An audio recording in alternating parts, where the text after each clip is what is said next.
Morning, Reverend Ed Travers. Yeah, we were Gen Zeros, in California, on the West Coast again in California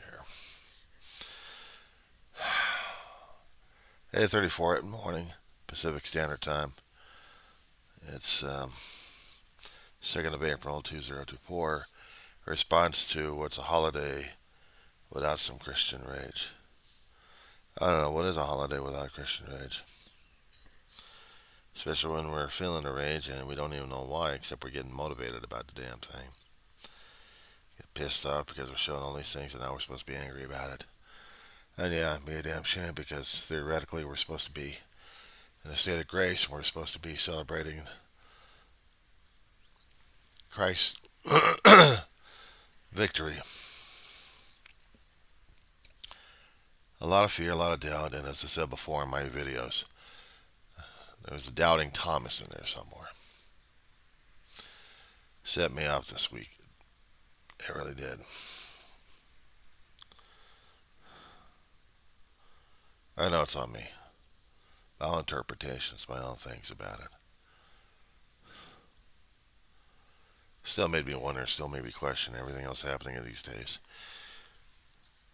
I said before, I didn't set up believing in God. I was forced into the situation, being realized that I was born spirited and wanted to go back home, but I couldn't because I had to stay down here. But do you think somebody upstairs would kindly give me an explanation? No, because it was needed. It's needed for me to understand. I was needed down here, and I still struggle with it. I struggle with a hell of a long while trying to ask myself why God kept me here for the first place. And sometimes I still don't know. I still can't grasp it. So yeah, I've got an issue. I'm trying to understand. I'm trying to put things into perspective, and you know what the perspective is? I'm confused as hell. I'm supposed to calmly accept and be blithely about it, but sometimes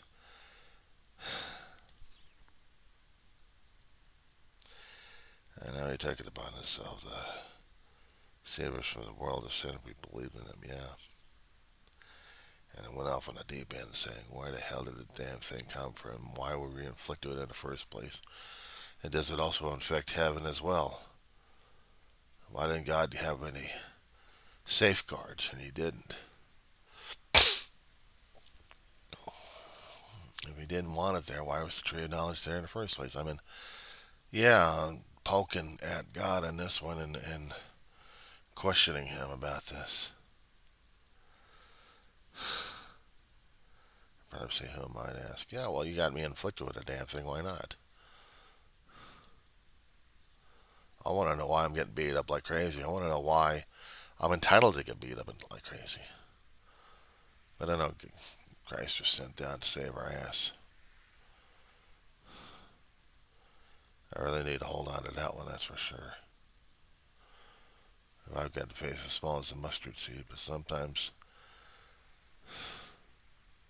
I don't know, maybe 2 seeds.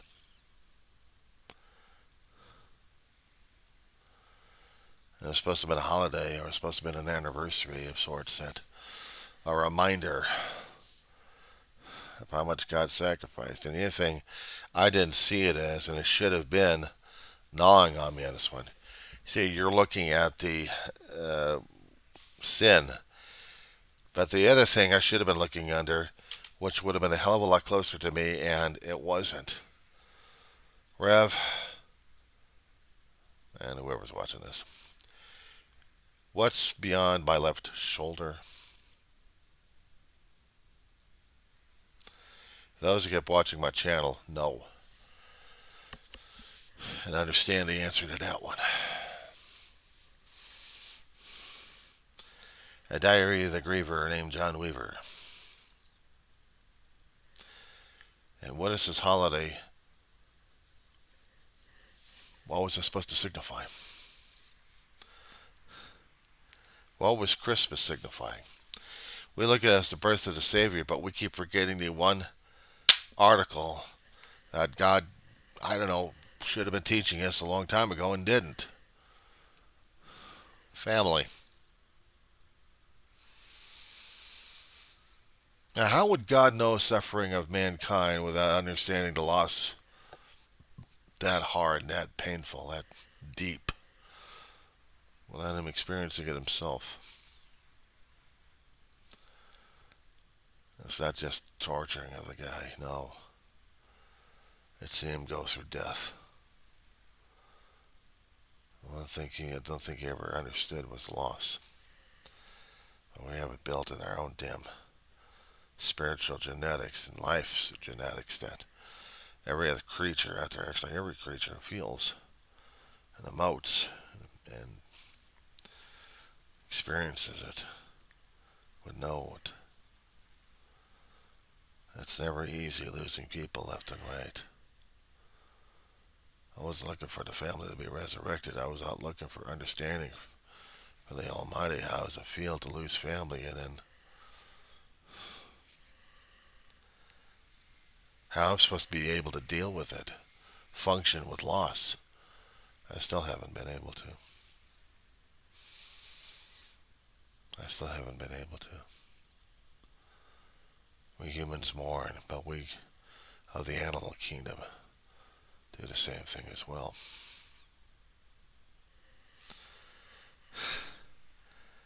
We're supposed to be celebrating Christ's victory over death and over sin. We would celebrate the concept. The problem is that portion of it, I'd still argue with God on that one.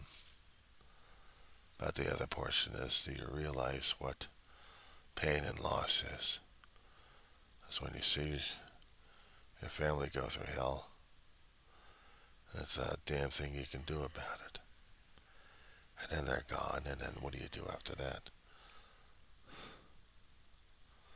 Struggle with the pain, struggle with the loss, struggle every single day.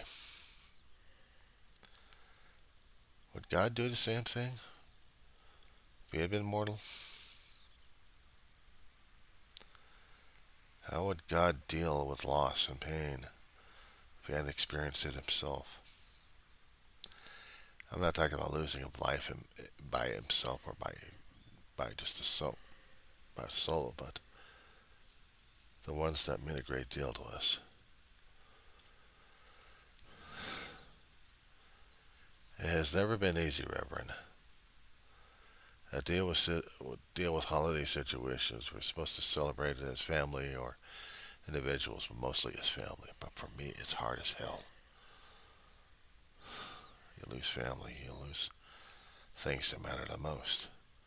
I could try holding on to spiritual bases left and right, but without that spiritual basis, understanding that when you lose elements of yourself that you've already invested in, that you've invested your pain and your soul and everything else in,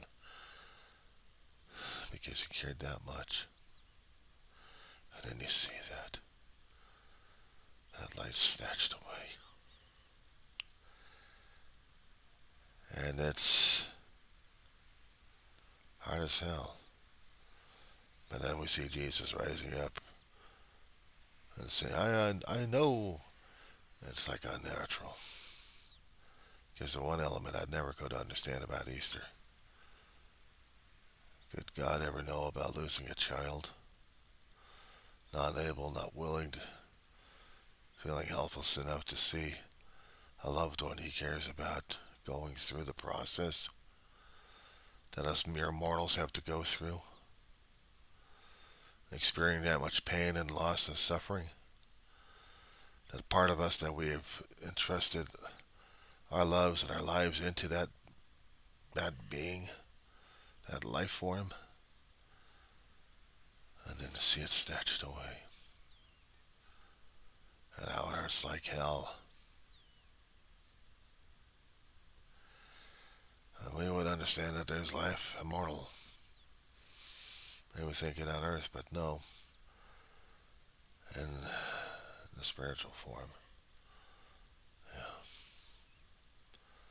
I was trying to describe how it was, but 4-year-old can only describe it in a 4-year-old's term. An adult, different story altogether. They live, they feel changed, they want to go back. And some of them write stories just to make a buck. Tell their story, but still profit off the damn thing. I never wanted to profit off the damn thing. I wanted clarification, but my brain cannot get the clarification. Experiencing death personally and then everybody else. I'm supposed to feel what? I'm supposed to feel how? Special? Why? I couldn't figure out life then. I still couldn't figure out life now. The 4-year-old concept to an adult concept. I know I'd be terrified of death as a kid because I've been through it, and coming back to life and then get myself torn apart again. Learning how to hate and despise the medical establishment for constantly hurting me just to keep my body going. A difficult struggle. But one, I don't like to shove on people and tell them, see, this is how it is, so you deal with this. No, that's not what I'm saying at all. When we're talking about the concept of trying to save the immortal soul, I didn't have to have all the religious indoctrination. I've been through it personally. It changes a person. Growing up with the failings and pain and then having it shut off, caught off, and can't even remember it because you're not supposed to until you lose nearly everybody else, and then you get overwhelmed by it, as I have. Totally overwhelmed.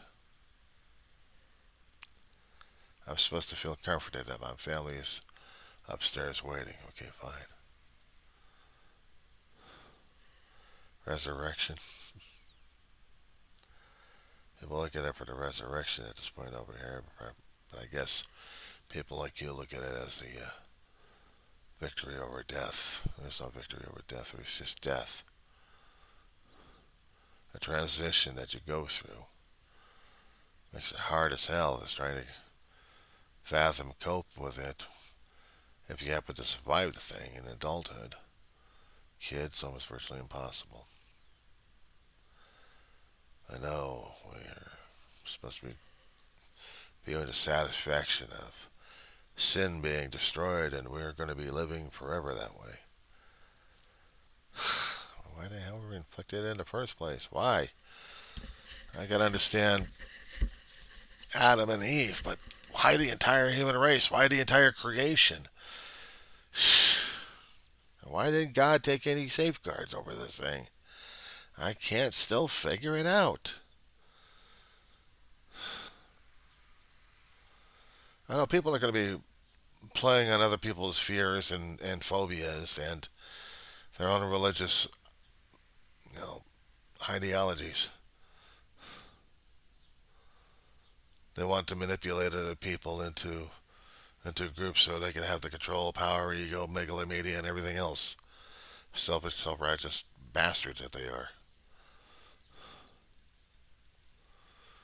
And I'm going on a soul journey here. I'm going on an exploration here. It was cloudy yesterday out here in Southern California. We had rains coming through. Easter. I mean, Easter was not a sunny day. It was cloudy. It was miserable. It was fitting the mood. Rev. People freaking out because they are angered by a lot of things happening. Yeah. And then fires stoked up more with political and theological rhetoric. So yeah, the meaning of the holiday, or whatever it was already blasted out. And yeah, it cheap shot at everything. It made everything cheap and superficial. And here comes the blame game for everything and everybody. Blame, blame, blame, blame, blame, blame, blame, blame, blame. Blame this, blame that, blame that, blame that, blame blame, blame, blame, blame, blame, blame, blame, blame, blame, blame, blame. Blame. I'm not saying blam either. We keep the E in that one. But if we're going to blam people, we're going to do it in blaming people. I blame you because you, and whatever the fill in the blank is going to be. But I won't want to blame, blame, blame, blame, blame, blame. Oh, I'm sorry, that's supposed to be blam, blam, blam, blam, blam. We're going to fill you up with a hell of a lot of crap inside. You're going to be a living zombie, a living corpse of crap going on inside your head and your soul. At this point over here, that we're more than gladly to screw you up with, set you out in the world, and let you become the virtual zombie. I'm coming to another pure soul to do something to him. And what do we got? Spiritual zombies, dude. Not exactly a hell of a thing to think about, I'll tell you that much, but we are zombies. I'm a zombie. Mostly screwed up and sleep deprived half the time, but now spiritually questioning. Question the purpose of me being here. Other people will try to say, well, I'm certain. I'm saying to you, I'm not certain. I'm doubting Thomas. I'm doubting John. I've heard that Christ was mutilated, tortured, hung up to dry. So much time I would spend with my Lord and listen to all of his words, his wisdom, what God had intentions for us. Fine. But then again, I'd seen the evil of Roman Empire up close. And they took away my master. Peter the Rock was trying to support him with a sword. But then again, I saw Peter getting denied 3 times. And it angered me. You were supposed to be Christ's right-hand man, and yet you stabbed him in the back. Worse than Julius Caesar. Julius Caesar in the Shakespeare's play. How dare you? And then what happens after that? We hear Christ rose from the grave. It's no wonder I had problems dealing with this one. I'm doubting John now. Thomas, well, I don't know about him. But now I got to see if he's risen, if he's healed, and here he comes. He's walking up, and he's healed. How is this possible? I saw them hung you up to dry. They had you pinned through the palms and through the feet. The Roman took a spear and shoved it into your side, just to make sure you were dead. I felt all my ideology, my idealism, my beliefs in God just hung out to dry. How is this possible? My brain cannot fathom this. What magic did this happen with? And now you're going to tell me it was the power of God all along? Do we get to do the same opportunity? Because everybody else is not doing the same opportunity. But you are the Son of God. Was this performed by trickery or by not? But there wasn't trickery because I saw the blood. I saw the blood dripping on the ground. I heard the women weeping like crazy, and the smell was incredible. It was making my stomach retch. Threw up after it. You were dead. And they hung you up there for a short time before people got you down. Even the 2 other people that got crucified with you. They buried him somewhere else, but you were in the tomb. And then they moved the rock, closed it up, and that was it. We wanted to believe, we really did. But I wasn't sure if any of it was real. And now you're here to tell me that it was real. But what power was this? And you're telling me to my face it was power of God?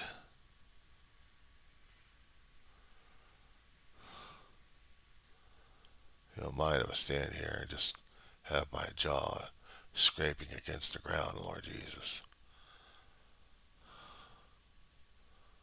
I'm not quite sure how to think or feel about it.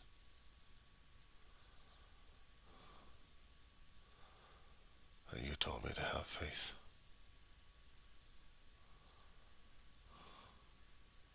Faith.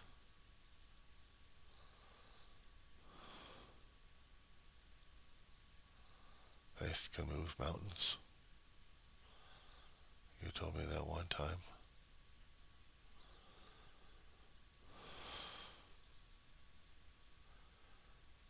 I believe in God, yes. And a hell of a lot of fear and trepidation would make me fear you. But I had seen you do wondrous things when you were alive, and this is a miracle I cannot comprehend.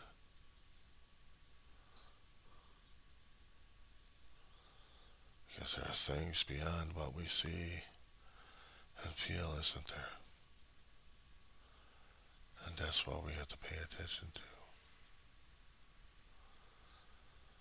Some things we can't grasp, but in one way we're still searching and reaching out towards.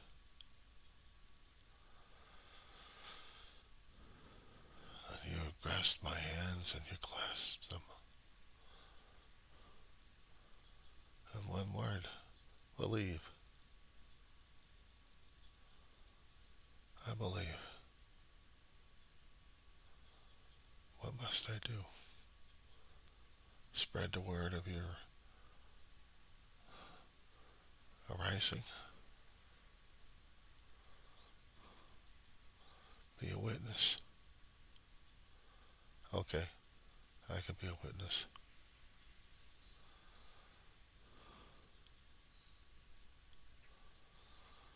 So one thing, Reverend, if we were witnesses that day,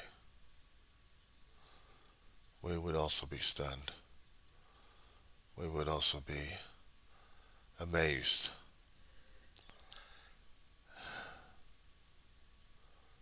We would know. Even witnesses that recorded that thousands of years ago and put them into books. And then we're supposed to be grasping onto it.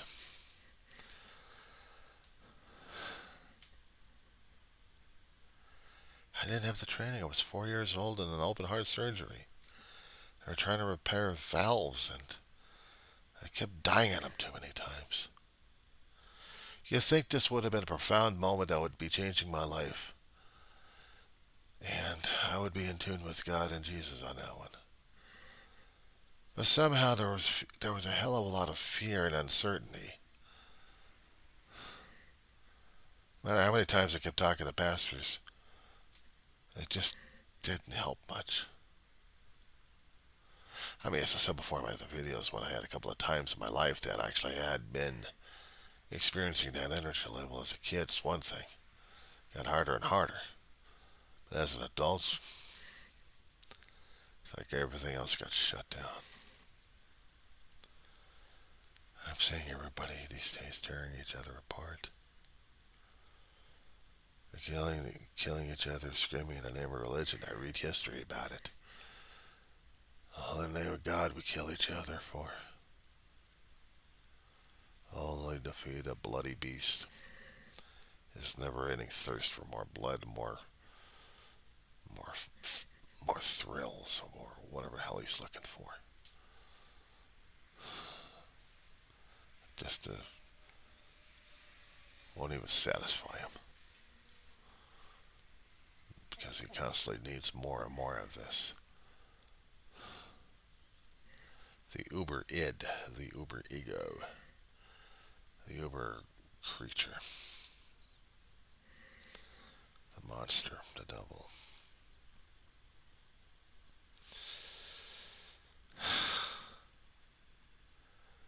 He's laughing his ass off more and more. Reason why I typed it into the chat regarding Stephen King's It. No, not It. The Stand. Because we're talking about the clash of that.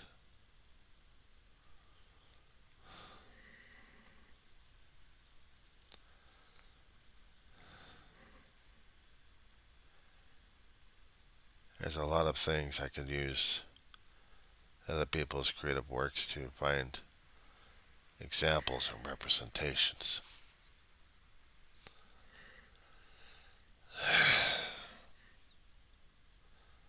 How am I supposed to look at Easter with on reference when I get full of doubt? That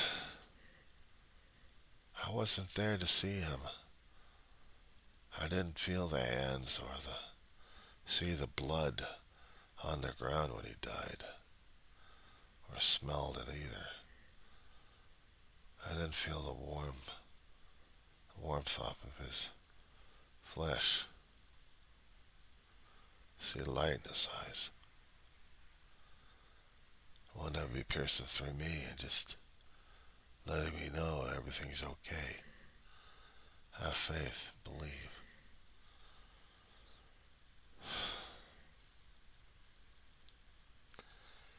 To know that things are beyond my senses' control and knowledge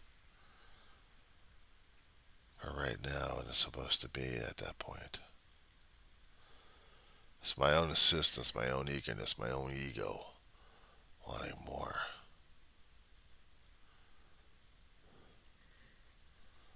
My own desires. I love a way to be used on a holiday that was supposed to tell you just let it go. Where's my faith and trust in God?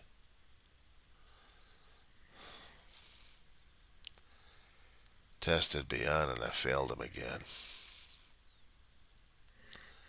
I failed God and I failed Jesus. They're trying to tell us simple messages, and yet our complicated, complex brain, mine too, can't grasp it. That was an expression I used for a long while in my life. In complexity, there is simplicity. And in simplicity, there is complexity. You know how confusing that sounds to everybody else and not even to me? It does.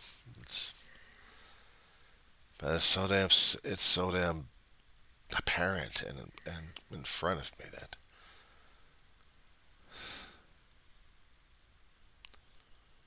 I'd been through it.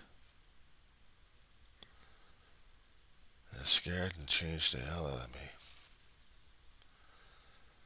I feel death more acutely.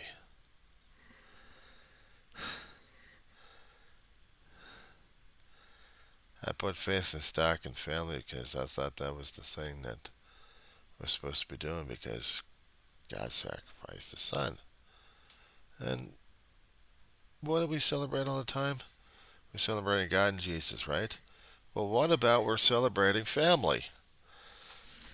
Whatever happened to that? Whatever happened to that? I don't know, Rev. Honest to God, I don't know. But I knew losing the people and the beings in my life had really put an empty hole inside of me. Basis for me doing the videos on a constant basis is not just to fill the hole, but talk about the pain and the loss and the mourning and the grieving that sometimes we all have to hide from left and right. I'm wondering maybe in one way or another God would understand this, or Jesus would understand this. How it affects us mere mortals when we put up so much investment in the being near, and then having suddenly torn apart. And I'm supposed to feel celebratory regarding resurrection. I'd been resurrected. And I'm hurt like a son of a bitch. Confused and conflicted, and seeing everybody else twisting this thing like crazy. But pissed off enough to say enough is enough. Yeah, I'd be angry about it. But I'm angry at myself for some of the reactions I've had. And maybe in a way God's also the same way. But it has more deeper in depth on this than I do. I hope so. I hope that by losing Jesus, maybe he would have found what it was like to lose family himself. And that it was hard for him to put his son through this, and then he would have the celebration in heaven over it. As probably everybody else would when they were reunited. And maybe that's the Easter we're looking for. Reunification with our lost loved ones. The thought of it. It's not just believing in Jesus itself or himself. Believing more to it than that. Maybe eventually I will be reunited with my family and not keep the persona of the griever any longer. Give that up and put that on the cross. Have it hang and flutter in the wind, let it be torn apart, drifted, and just disappear. Maybe then I can actually finally find peace. Maybe then I can finally get rid of that damn pain.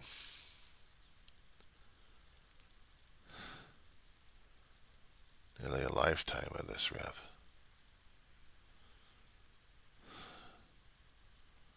I am so damn tired. I am soul tired. It's beyond physical and mental.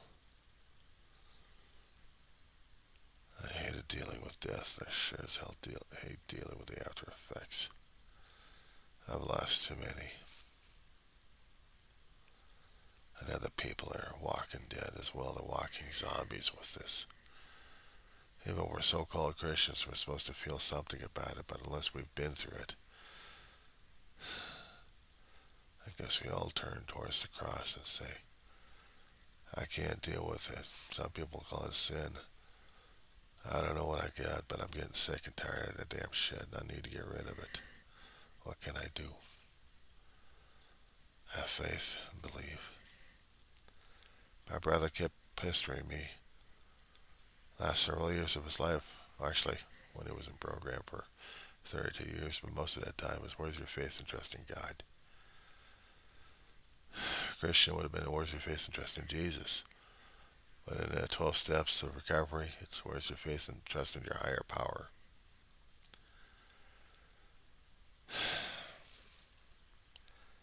Constantly being renewed, reevaluated and examined all over again, Rev.